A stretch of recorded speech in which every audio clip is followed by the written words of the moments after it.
kemunculan AI itu seperti apa sih? Sebenarnya kalau kemunculan AI berarti kan ada perkembangan teknologi. Bahwa AI akan menggantikan isunya seperti itu, akan menggantikan pekerjaan manusia seperti itu. Itu bagaimana tanggapan Mbak? Nah, itu sebenarnya adalah salah satu hot topic ya. Jadi ini juga adalah sebuah kekhawatiran sebenarnya gitu. AI adalah satu hal yang baru. Betul. Yang masyarakat itu belum pernah lihat sebelumnya, tiba-tiba muncul.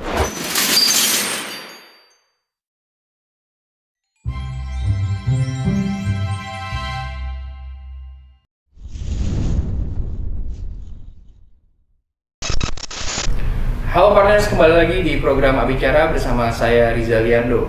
Teknologi AI yang dikenal dengan Artificial Intelligence saat ini sudah banyak digunakan dan diimplementasikan oleh masyarakat dan juga perusahaan di Indonesia. Oleh sebab itu, di Abicara kita kali ini kita akan membahas mengenai AI dari aspek hukum kekayaan intelektual di Indonesia. Oke, tapi sebelumnya kita ditemani juga oleh expertise dari Ambadar Ambadar, yaitu ada Mbak Rehan dan Mbak Lisa. Bagaimana kabarnya Mbak Rehan, Mbak Lisa? Alhamdulillah baik. Mas Lisa? Saya sehat juga. Mbak Rehan, Mbak Lisa, kita hari ini akan membahas mengenai AI seperti itu karena kita sudah tahu AI ini banyak sekali digunakan oleh masyarakat dan perusahaan-perusahaan di Indonesia. Seperti virtual assistant, ada search engine seperti itu. Nah, kita ingin membahas terkait AI tersebut dan ada beberapa pertanyaan yang saya tanyakan untuk Mbak Rehan dan Mbak Lisa. Iya, boleh. Oke. Nah, menurut Mbak Lisa dan Mbak Rehan, bagaimana mengenai AI tersebut? Kemunculan AI itu seperti apa sih di Indonesia? Mbak Lisa? Untuk kemunculan AI, sebenarnya kalau kemunculan AI berarti kan ada perkembangan teknologi. Dengan ada perkembangan teknologi, artinya ada dampak positif sebenarnya. Dampak positifnya sebenarnya dari AI sendiri adalah membantu efisiensi, kemudian produktivitas. Kemudian dari beberapa bidang juga sebenarnya AI ini membantu untuk peningkatan keamanan. Dan juga seperti yang tadi Mas Riza bilang kan sebenarnya ada untuk virtual assistant. Dan itu juga sangat membantu di kehidupan sehari-hari kita. Betul. Tapi juga sebenarnya ada dampak positif, pasti juga ada dampak negatif. Nah, dampak negatifnya itu salah satunya adalah adanya AI itu membuat kita terkadang ketergantungan yang kemudian in case misalnya kita menggunakan tuh akibatnya akan ya cukup sulit dan cukup parah juga gitu sih. Jadi sebenarnya ada kemunculan AI, ada perkembangan teknologi ini sebenarnya merupakan sebuah dampak positif juga, tapi juga ada dampak negatif. Oke, berarti ada dampak positif dan ada dampak negatifnya juga ya. Nah, menurut tanggapan dari Mbak Rehan nih gitu tentang isu AI, bahwa AI akan menggantikan isunya seperti itu, akan menggantikan pekerjaan manusia seperti itu. Itu bagaimana tanggapan Mbak Rehan? Nah, itu sebenarnya adalah salah satu hot topic ya, Mas Riza ya. Itu adalah satu hal kekhawatiran yang banyak difikirkan oleh banyak orang, termasuk juga orang-orang yang mungkin memang khawatir nih pekerjaannya akan tergantikan oleh AI gitu. Tapi itu adalah salah satu hal yang nampaknya mutlak akan terjadi di beberapa tahun ke depan, karena AI juga memang menjadi salah satu teknologi yang memang bisa menggantikan beberapa profesi nih. Untuk nanti pekerjaan-pekerjaan itu nggak membutuhkan lagi tenaga manusia, tapi bisa digantikan oleh AI gitu. Jadi itu adalah hal mutlak yang akan terjadi gitu. Namun demikian untuk bidang kita sendiri, untuk bidang hukum sendiri juga itu adalah salah satu hal yang pasti akan terjadi.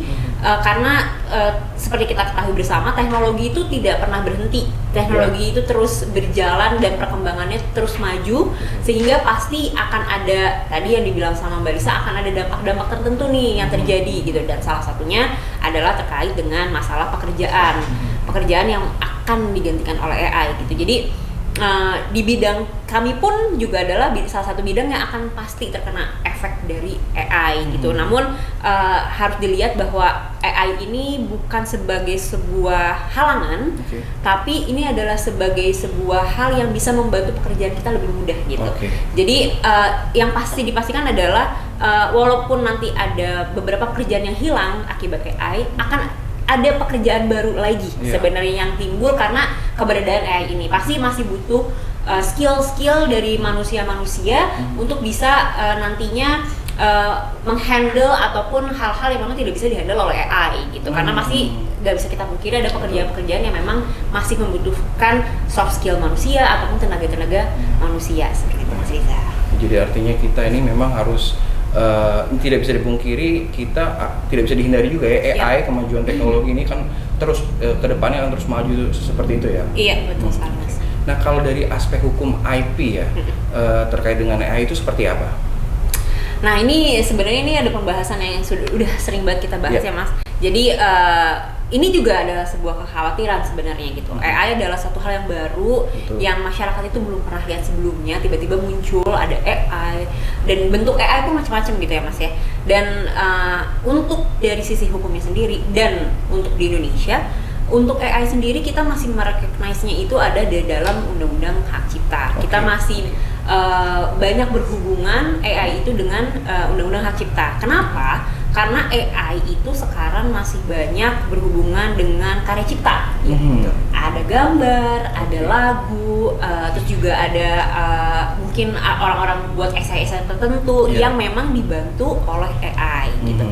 Dan namun di satu sisi lain, walaupun misalnya memang kita menghubungkan AI ini dengan Undang-Undang Hak Cipta, tapi sampai sekarang, sampai detik ini, AI itu atau hasil-hasil karya cipta yang diciptakan oleh AI itu adalah karya cipta yang masih belum direcognize oleh Undang-Undang Cipta. Undang-Undang Hak Cipta maksudnya. Jadi di Undang-Undang Hak Cipta ini hanya mengenal karya-karya cipta ataupun juga hanya ingin memberikan pelindungan terhadap karya cipta yang dilahirkan oleh karya cipta dari manusia gitu Mas. Jadi sampai sekarang sangat disayangkan memang belum ada peraturan lebih jelas ataupun peraturan yang lebih spesifik terkait dengan AI. Jadi masih ada perkosongan hukum lah ya kalau kita bisa bilang terkait dengan hasil karya cipta AI. Seperti itu Mas Iza. Oke, menarik ya. Jadi memang hasil olah pikir manusia sebenarnya, ya, bukan hasil pola pikir AI gitu. Betul. Oke, menarik. Ada nggak sih kasus yang menarik perhatian gitu terkait AI gitu di Indonesia atau di luar negeri gitu mungkin?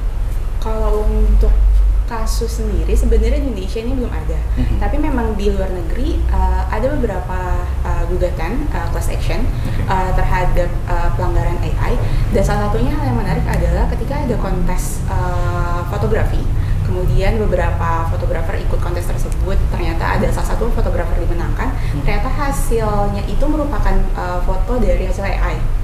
Nah, itu yang menimbulkan pro kontra, karena sebenarnya mungkin yang tadi Rehan juga bilang bahwa sebenarnya kalau untuk dari karya cipta, perlindungannya itu adalah hasil kreativitas dari manusia itu sendiri. Nah, sedangkan itu kan ada perbantuan dari AI sendiri. Nah, oleh karenanya mungkin dari beberapa fotografer lainnya mengajukan gugatan class action, tetapi untuk kemenangan tersebut juga masih belum dicabut sih. Gitu. Oke. Nah, pertanyaan selanjutnya, dalam Undang-Undang Hak Cipta, bagaimana aturan seorang pencipta yang hasil karyanya ini menggunakan AI seperti itu?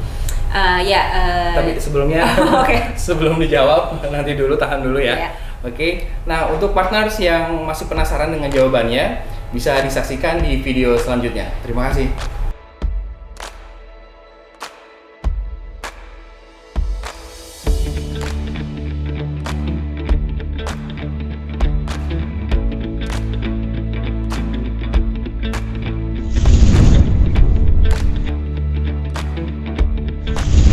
Jadi sebenarnya itu adalah permasalahan yang memang sedang banyak dibahas oleh orang gitu. Karena memang unfortunately sampai dengan hari ini Undang-Undang Hak Cipta kita itu belum meng-cover terkait dengan permasalahan disebutkan barusan.